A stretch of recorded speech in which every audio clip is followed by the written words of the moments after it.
Okay, students, our next video is on unwinding of DNA to form a single-strand DNA which act as template. As the studies above, the interaction of proteins with ori, जैसा कि हमने बेटा देखा है जो different type की proteins है enzyme थी जो ओरिजिन ऑफ रेप्लिकेशन के साथ इनका इंटरेक्शन हुआ और उन्होंने क्या किया था, they D line sets the start site of the replication and provide a short region of single stranded DNA which act as template. Template means क्या बेटा, जिसके ऊपर नया DNA स्टैंड बनेगा for initiation of the synthesis of the nascent DNA means जिसके ऊपर nascent नया DNA बनेगा. Main critical enzyme which help in the unwinding of DNA, helicase which allow for the processing unwinding of DNA.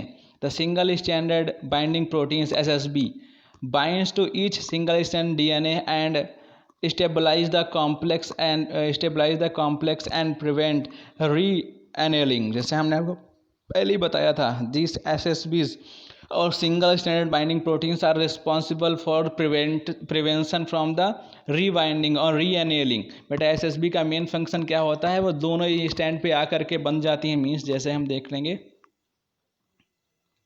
ये एक replication fork था तो बेटा क्या होगा, यहाँ भी आकर के एसएसबी बाइंड हो जाएंगी और यहाँ से आके एसएसबी बाइंड हो जाएंगी जो इन दोनों स्टैंड को फिर से रीबाइंड होने नहीं देंगी.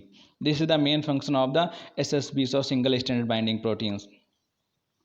Torsional strain by the DNA helicase produces nicks in one of the strand of unwinding double helix. बेटा क्या होता है, बहुत ज़्यादा इनके ऊपर स्ट्रेस, टॉर्सन मीन्स क्या होता है, इनके ऊपर बहुत ज़्यादा स्ट्रेन आ जाता है. स्ट्रेन आने की वजह से डीएनए में ब्रेक होने का खतरा हो जाता है.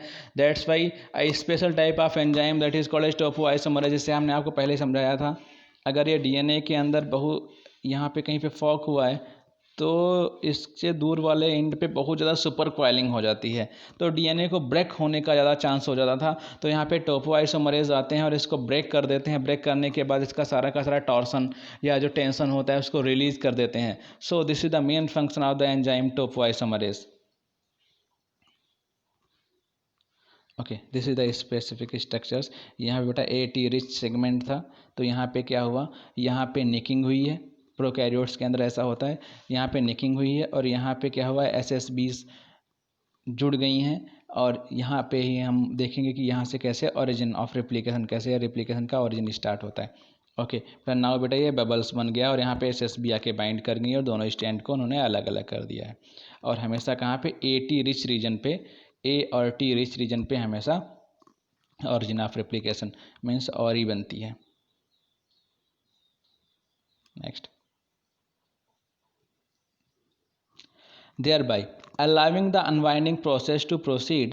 The nicks, the quickly released by the nick silencing enzyme called DNA topoisomerase, which does not require any energy because of the formation of highly energy covalent bond. ठीक है बेटा, क्या करता है टोपोआइसोमरेज, जो टेंशन प्रोड्यूस हुई थी, अभी हमने आपको समझाया, जो निक की वजह से टेंशन प्रोड्यूस हो चुकी थी. जैसे आपको अगर देखना है तो आप अपने घर में एक वायर लीजिए और ये वायर ऐसे ऐसे ऐसे ऐसे ऐसे ऐसे ब्लैक एंड वाइट, यहाँ पे अच्छा 2 कलर्स का बना के दिखा देते हैं. ये वायर्स ऐसे दोनों एक दूसरे के ऊपर ऐसे कॉइल किए हुए होते हैं. अगर यहाँ से हम इसको बढ़ाना शुरू करेंगे, यहाँ से पीछे की तरफ हम फिंगर डाल के इसको खींचते हैं तो हम क्या देखेंगे, यहाँ पे अगर बहुत बड़ा सा हमने एक अनवाइंडिंग कर दिया कॉइल्स को तो पीछे की तरफ कॉइल्स बहुत ज़्यादा सुपर कॉइल्ड हो जाते हैं.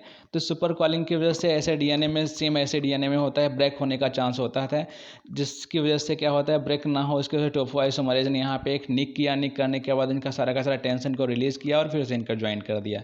And they are also useful because they don't require any kind of the energy for that. Next, next, the formation of the replication fork. Formation of replication fork requires the following 4 components that form in the following sequence. DNA helicase unwinds a short segment of the parental double stranded DNA as a discussed above. A primase, next, most important, a primase initiate the synthesis of RNA molecule. बेटा क्या होता है, जैसे कि एक replication fork बना, अभी आगे हम देखेंगे.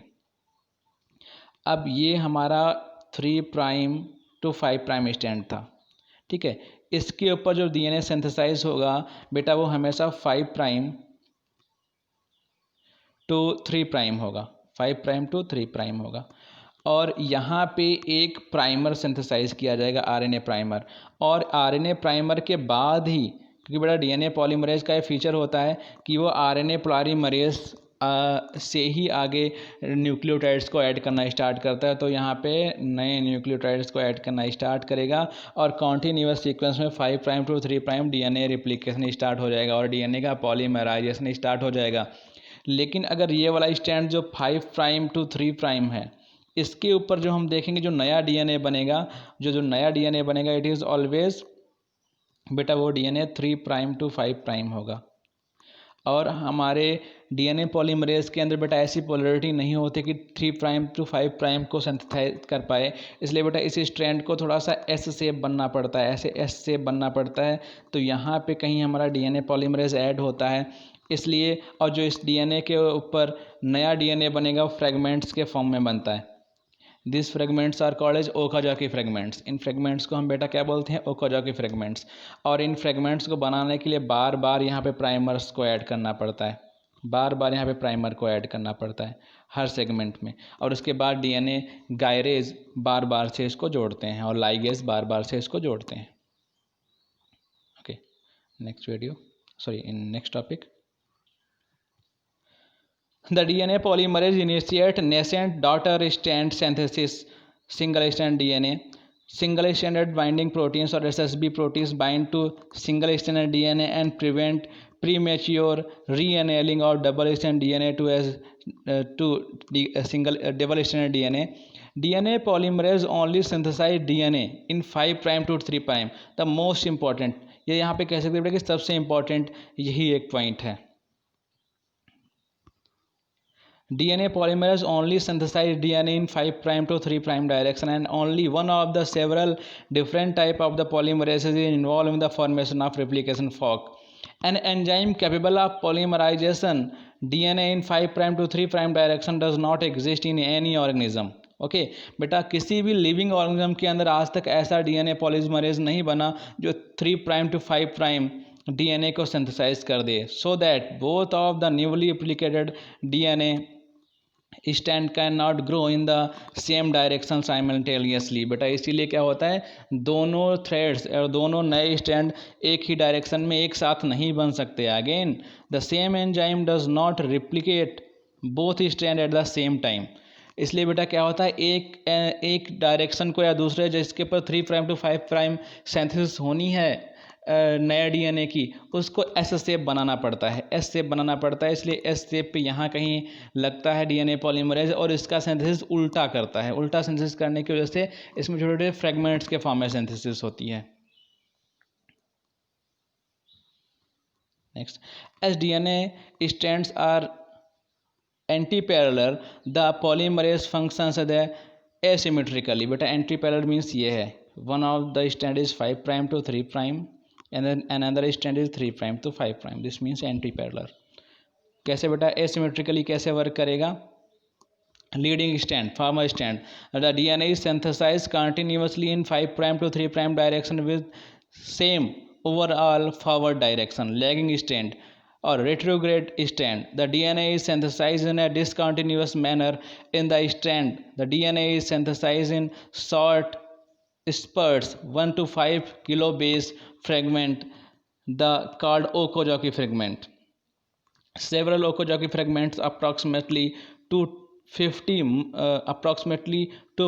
must be synthesized in the sequence for each replication fork. Okay, as we see that here, this is a complete process of DNA replication, the most important structure. I think you everyone make this in your copies. Okay, so what happens बेटा, सबसे पहले क्या होता है यहाँ पे DNA primase, जो बेटा क्या था लीडिंग स्टैंड था, वहाँ पे क्या हुआ डीएनए प्राइमेज जुड़ा और 5 प्राइम टू 3 प्राइम यहाँ पे डीएनए प्राइमेज जुड़ा और 5 prime to 3 prime continuous synthesis हो गई।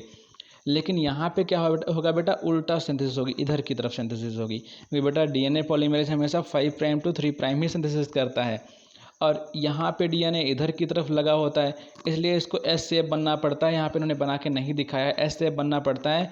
और यहाँ पे जो सिंथेसिस होती है छोटे छोटे फ्रेगमेंट्स के फॉर्म में होती है। जैसे हम देख रहे हैं कि एक बार प्राइमर लगा है, फिर से सिंथेसिस हुई है एरो के फॉर्म में, फिर प्राइमर लगा है, फिर सिंथेसिस हुई है, इसलिए बेटा टुकड़ों के फॉर्म में होती है, that is called as Okazaki fragments. Okay, so next thing we will talk in the next video.